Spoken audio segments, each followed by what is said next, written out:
На 4 април 2023 Финска влезе во НАТО алијансата.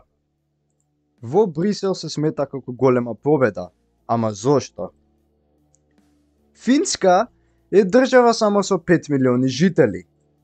Но Финска има голема граница со Русија, што се протега 1340 километри, што е најголемата граница што било која европска држава има со Русија. Како прво, да ја видиме финската армија. Ранкот на финската армија е 59-то место. Има 24.000 активни војници, што не е нешто многу посебно. Ама интересното е, колку имаат резерви.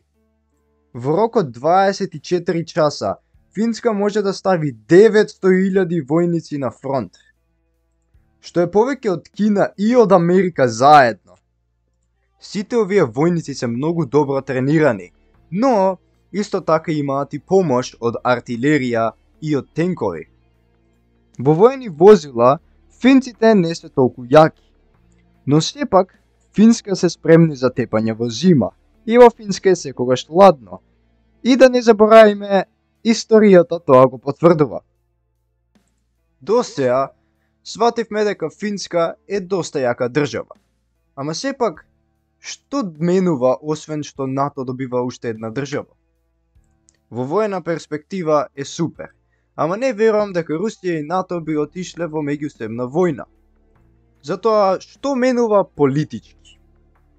Но пред војната во Украина, Доналд Трамп и Макрон спомнуваат дека НАТО нема никаква цел и зошто постои. Ама после војната во Украина, целта на НАТО пак се појавува. Затоа, НАТО е во најголемото единство во најмалце 60 години.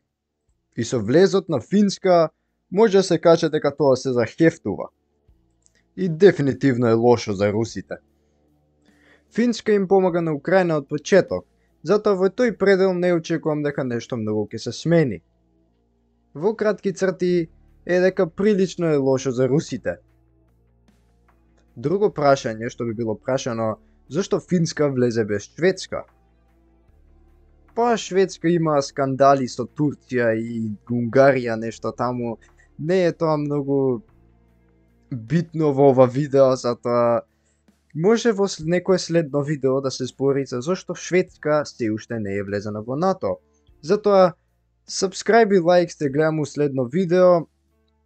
Мислам дека сакате кратки видеа, затоа еве ви кратки и малечки видеа, за да знаете што се случува, што ви кажам, тоа е.